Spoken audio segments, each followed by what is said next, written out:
자, 오늘은 요한계시록 3장 7절에서부터 13절에 있는 말씀을 통해서 은혜를 나누고자 합니다.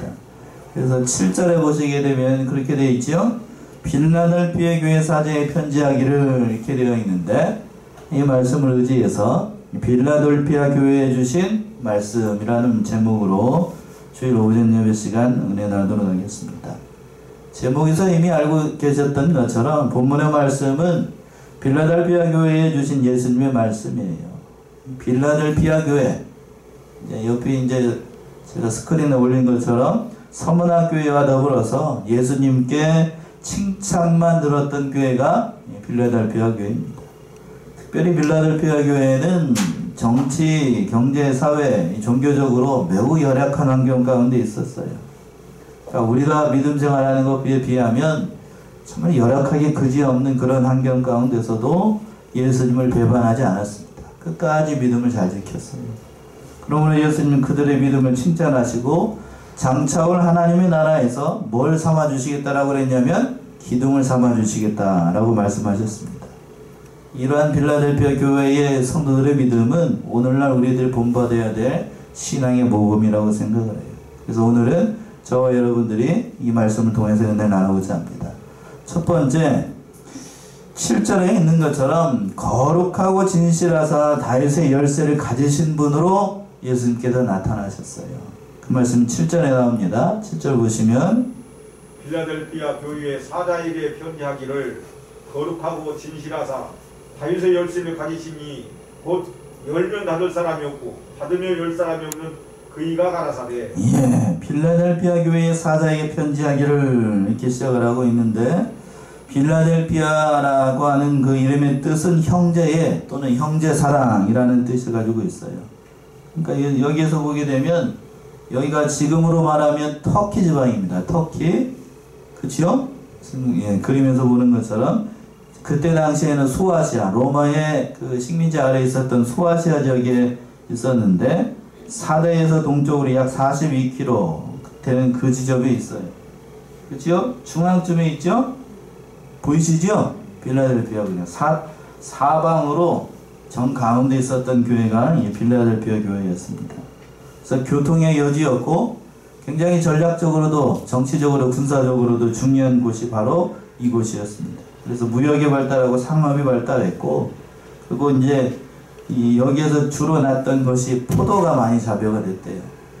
그래서 술의 신이었던 그 수레스를 섬기는 우상 섬기는 사람들이 많이 있었던 것이 이 빌라델피아 지역이었습니다.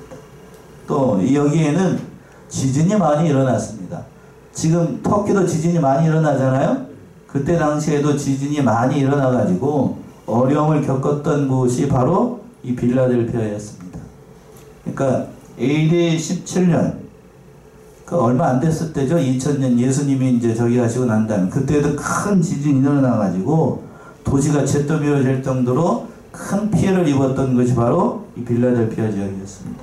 지금도 그렇잖아요. 터키의 지방에 그 지진이 많았었는데, 근데 문화적으로는 소아테나라고 불릴 정도로 정말 우상 숭배하는 것이 많았고 여러 가지로 극소로 정치적으로나 경제적으로 타락했던 것이 바로 이 빌라델피아 지역이었어요. 그런데도 거기에 세워진 이 빌라델피아 교회가 수많은 핍박과 어려움 가운데서도 예수를 믿는 것을 끝까지 잘 지켜나갔어요. 충성된 그러한 일꾼들이 참으로 많았다고 하는 거예요. 그래서 기독교 역사에서도 오스만 투르크 제국에 의해서 이제 그 멸망을 하게 되는데, 1391년에 그 오스만 투르크 제국, 그 이슬람 세력이죠. 역사에서도 나오게 되는데, 이곳을 함락을 시킬 때에 사방으로 그 마지막으로 공격을 받으면서 함락이 될 때 끝까지 항전하면서 기독교 역사에서 최후의 보루로 남았던 것이 바로 빌라델피아 지역이었습니다. 그만큼 유서가 깊은 곳이 바로 빌라델피아 교회였어요. 그래서 그걸 잘 아시는 예수님께서 그렇게 나타나셨던 거예요. 어떻게 나타나셨어요? 그 뒤에 하반절에 있는 것처럼 거룩하고 진실하사 다윗의 열쇠를 가지신 분으로 나타나셨던 거예요. 그러니까 빌라델피아 교회의 속사정, 앞으로 있을 사정을 잘 아시는 예수님께서 이러한 분으로 나타나신 겁니다. 세 가지가 나타나 있죠. 첫 번째는 어떠한 분으로 나타나셨냐면 거룩하신 분으로 나타났어요. 두 번째는 또 뭐라고 되어 있어요? 진실하신 분으로. 마지막으로 세 번째는 뭘 가졌어요? 다윗의 열쇠를 가지신 분으로 나타나셨습니다. 특별히 다윗의 열쇠라고 하는 것은 메시아의 왕권, 그리스도의 왕권을 상징하는 거예요. 자, 이사야 22장을 한번 가보세요. 이사야 22장 22절에서부터 24절 정확하게 나와 있습니다. 이사야 22장 22절에서부터 24절.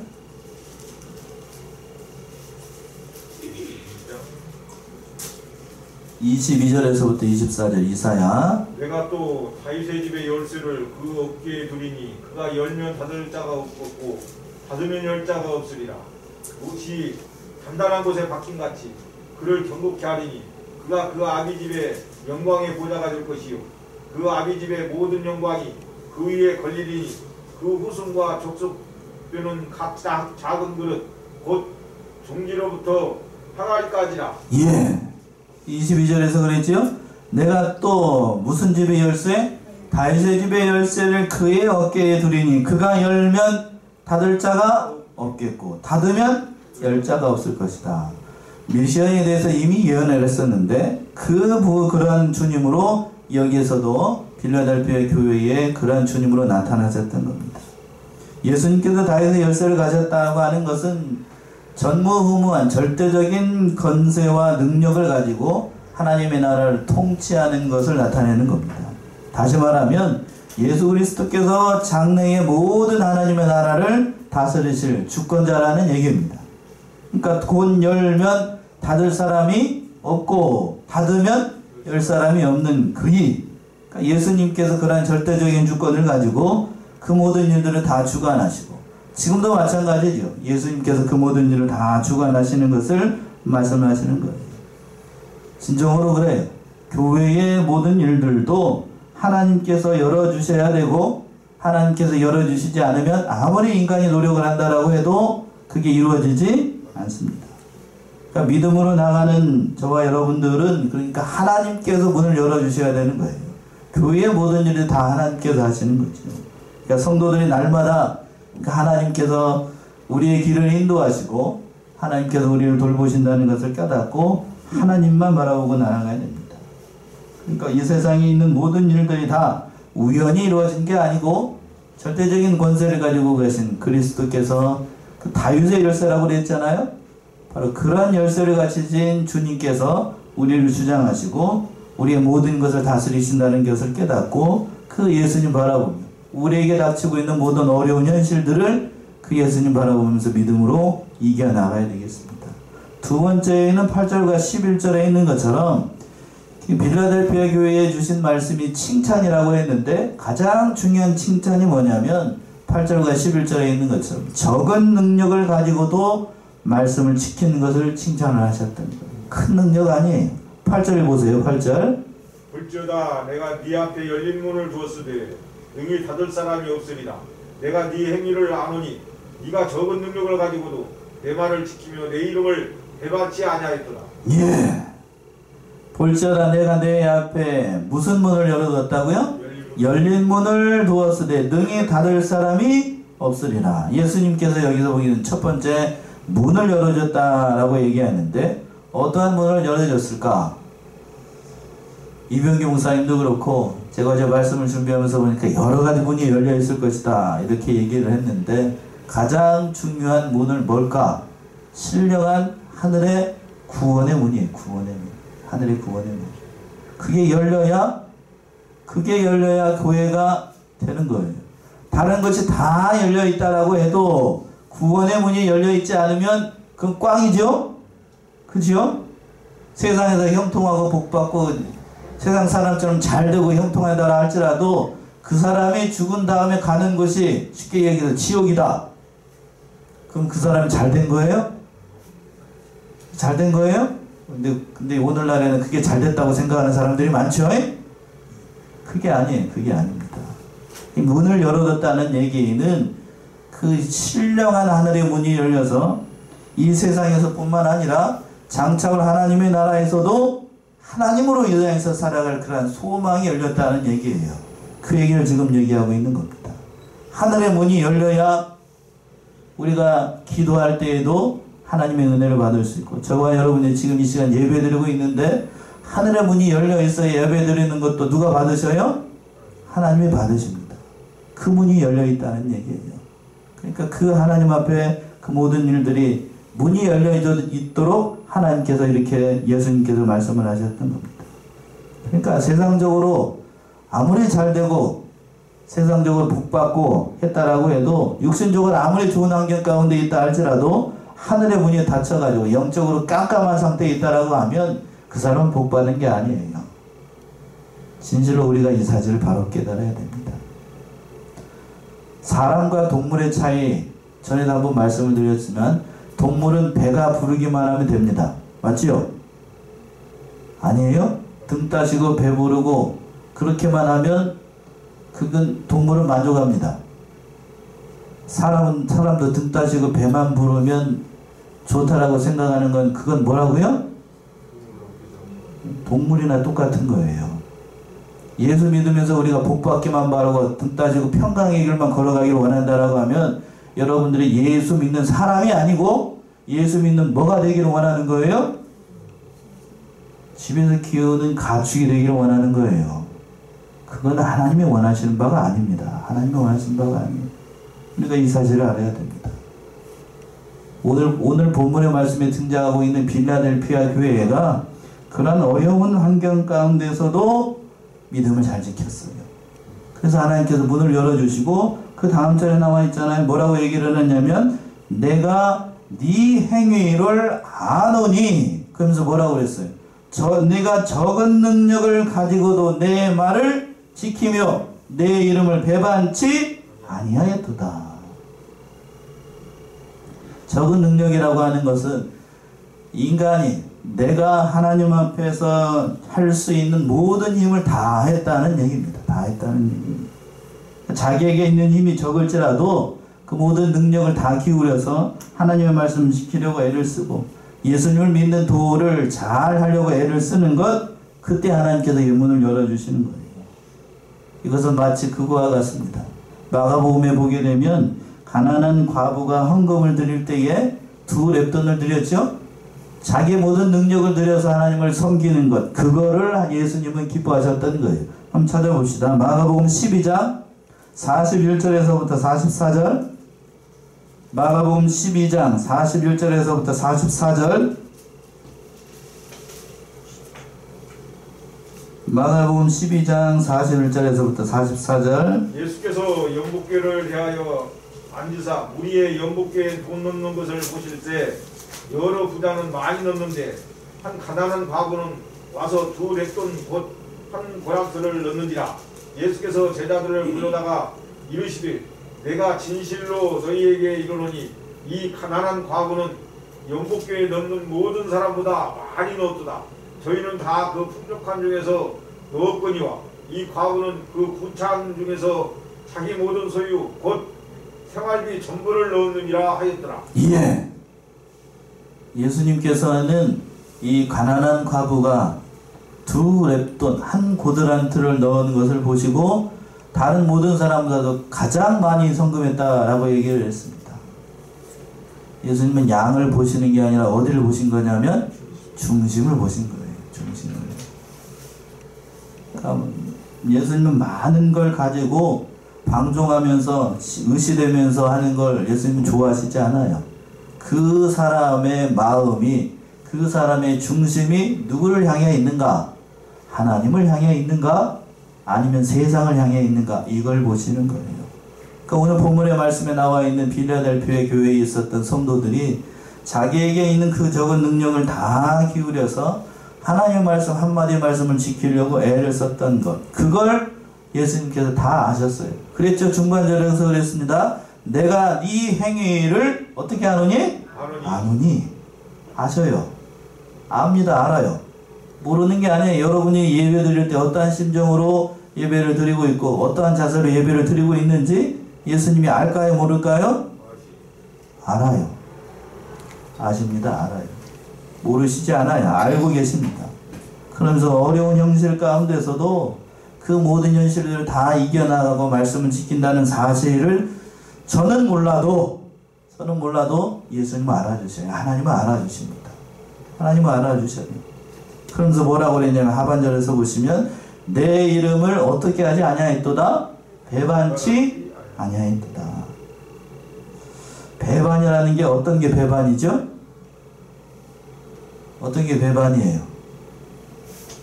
어떤 게 배신이라고 느끼나요? 내가 사랑했던 사람, 내가 믿었던 사람한테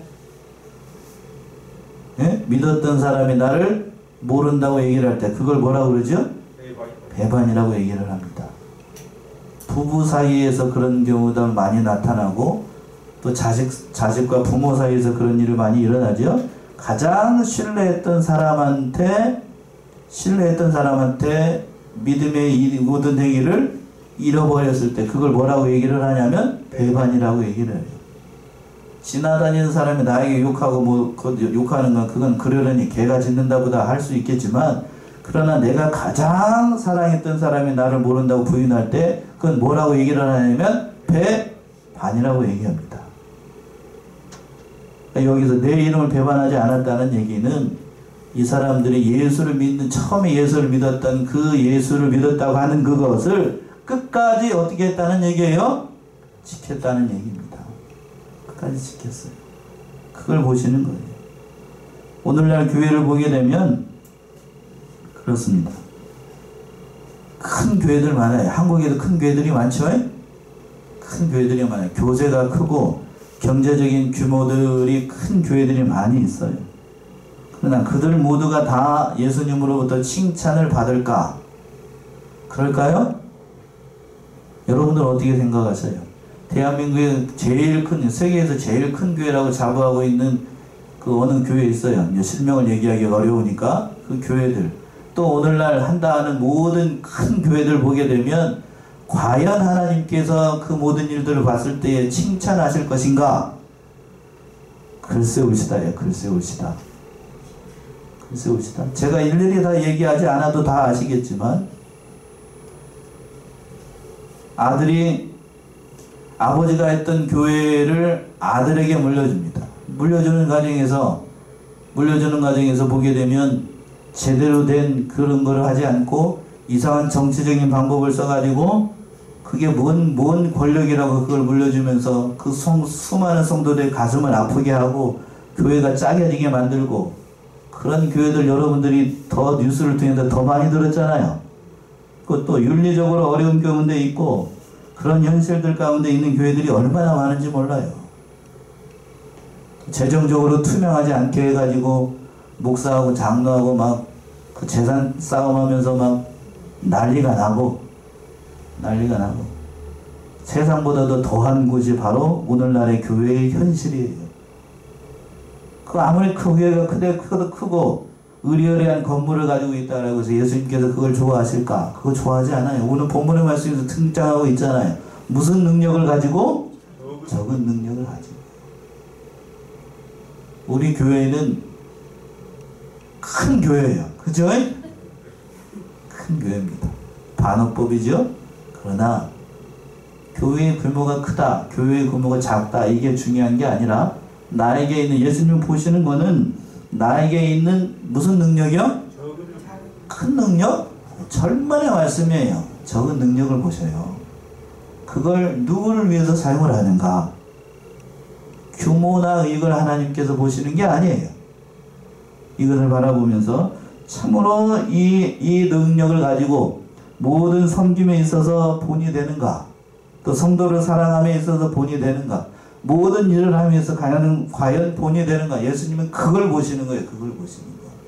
우리 사랑하는 성안의 성도님들이 그 적은 능력을 기울여서 하나님의 마음을 시원케 하고 예수님 앞에서 칭찬받는 저와 여러분들이 되셨으면 좋겠습니다.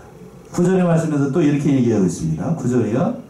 보라 사단의 회 곧 자칭 유대인이라 하나 그렇지 않고 거짓말하는 자들 중에서 며칠 내게 주어 저희로 와서 네 발 앞에 절하게 하고 내가 너를 사랑하는 줄을 알게 하리라.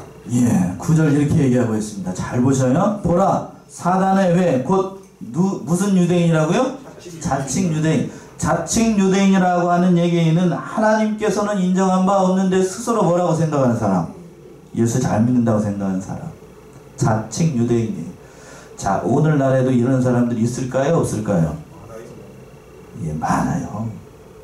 나는 너를 모른다 라고 얘기를 하는데 나는 하나님 잘 믿습니다 하는 사람들 얼마나 많은지 알 수 없어요. 언제 평가가 될까? 언제 평가될까요?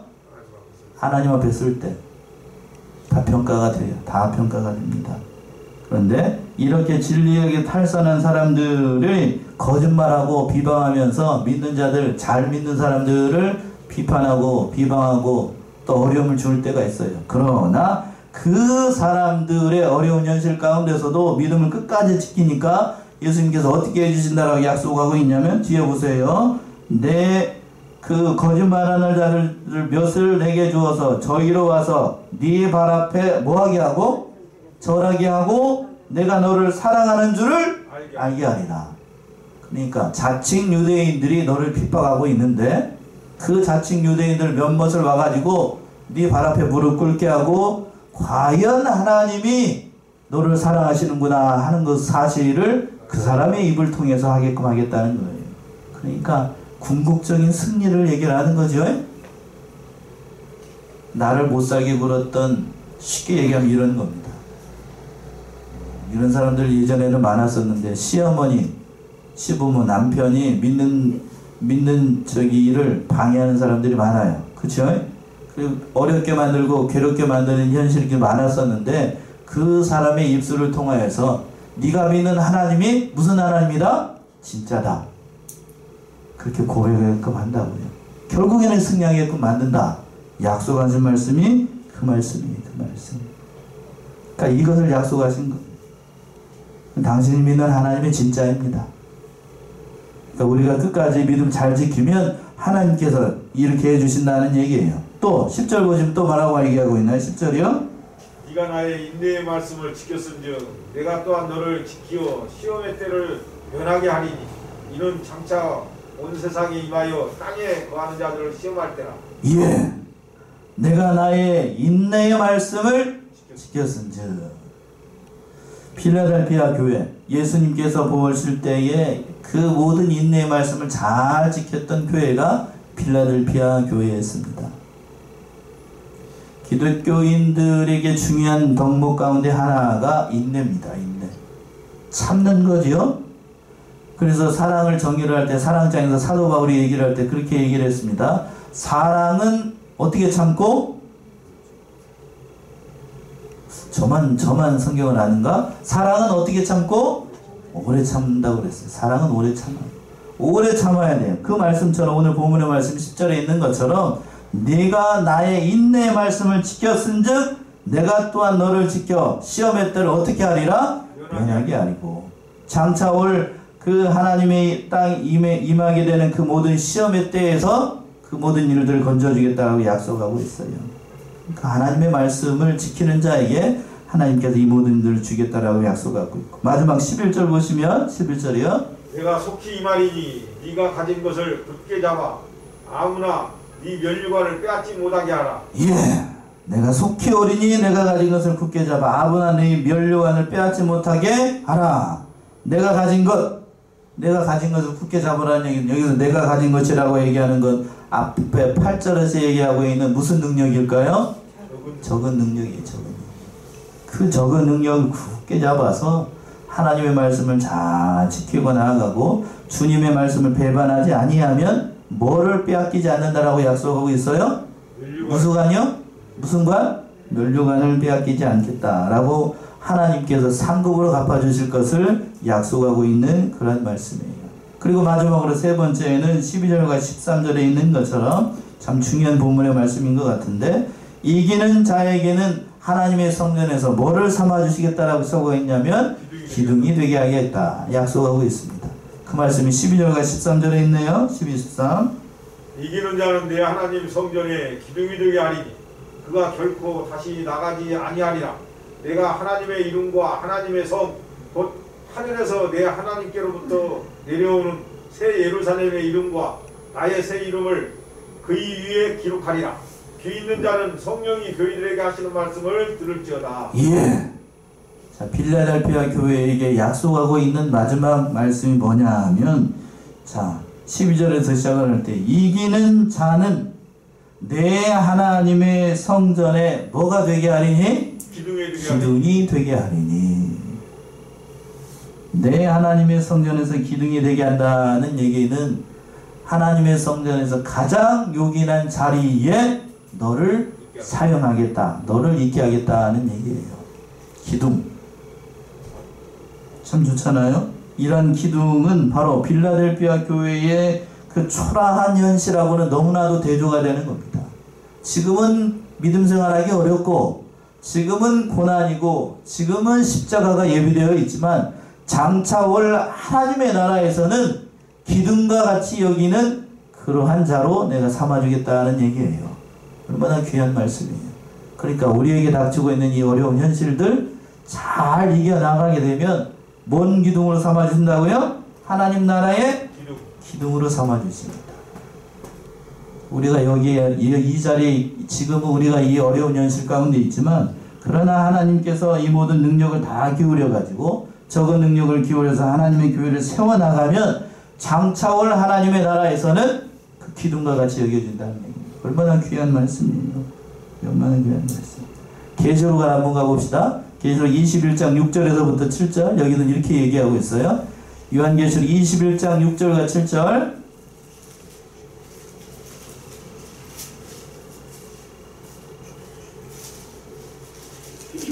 또 내게 말씀하시되 이루었도다. 나는 알파와 오메가요 처음과 나중이라. 내가 생명수 샘물로 목마른 자에게 값없이 주리니 이기는 자는 이것들을 유업으로 얻으리라. 나는 저의 하나님이 되고 그는 내 아들이 되리라. 예. 자 보세요. 계시록 말씀을 마치면서 예수님께서 하신 말씀이 참 귀한 말씀인데 6절부터 다시 한번 보시면 이렇게 말씀하셨죠. 또 내게 말씀하시되 이루었도다. 나는 무엇이요? 알파와 오메가요 처음과 나중이라. 내가 생명수 샘물로 목마른 자에게 값없이 주리니. 자, 생명수 샘물을 값없이 주는 자들이 어떠한 자인가? 그 7절에 나와 있어요. 이기는 자는 이것들을 뭘로 받아요? 유업으로 받습니다. 그리고 난 다음에 그 뒤에가 더 중요한 것 같아요. 나는 저의 무엇이 되고 하나님이 되고 그는 내 무엇이 되고 아들이 되리라. 이거면 끝나는 거 아니에요? 여러분은 어떤 복을 원하시나요? 이 세상에서 뭐 조금 좀 잘 되고 형통하고 그런 거요? 그게 아니죠. 여기에서 보게 되면 나는 저의 무엇이 되고 하나님이 되고 그는 나의 뭐가 되고 아들이 되는 거. 이보다 더 큰 복이 어디 있어요?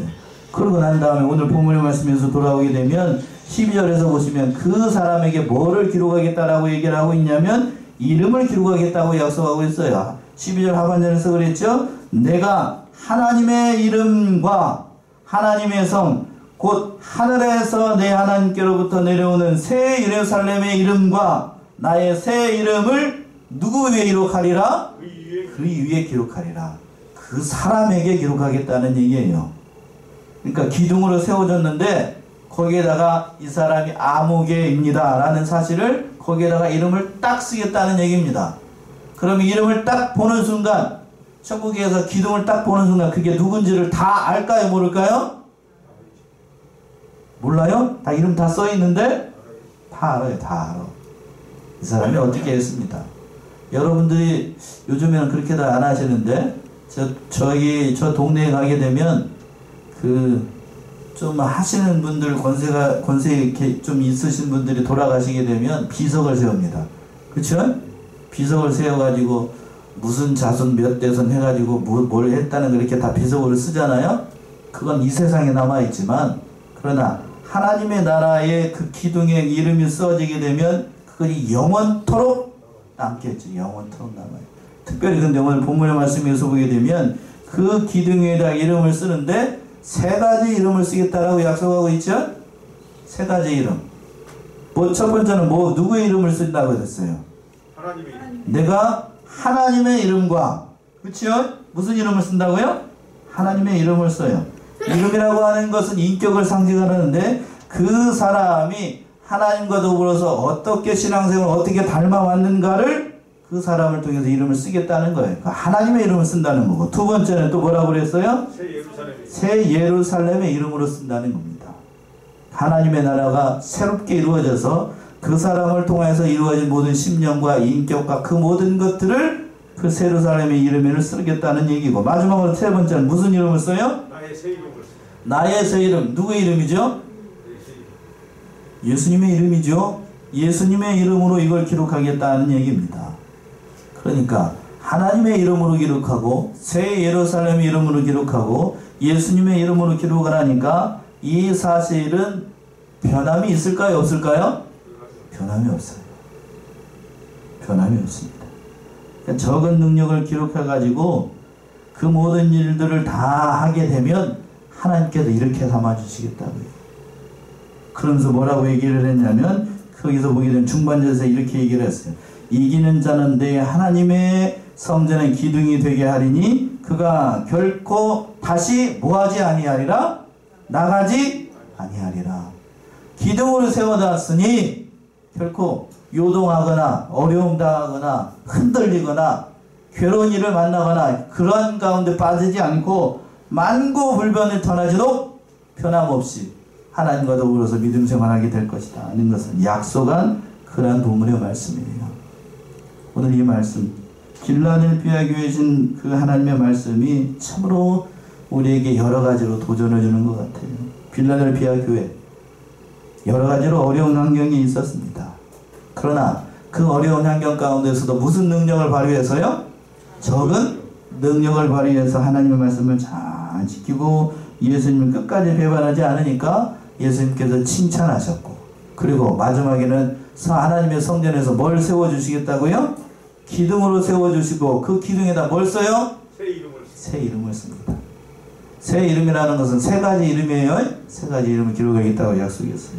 우리 사랑하는 성안의 성도들도 이러한 능력을 다 기울여서, 나에게 있는 적은 능력을 다 기울여서 예수님 앞에 칭찬과 영광과 상급을 받는 우리 사랑하시는 성도님들 다 되시기 바랍니다. 기도하겠습니다.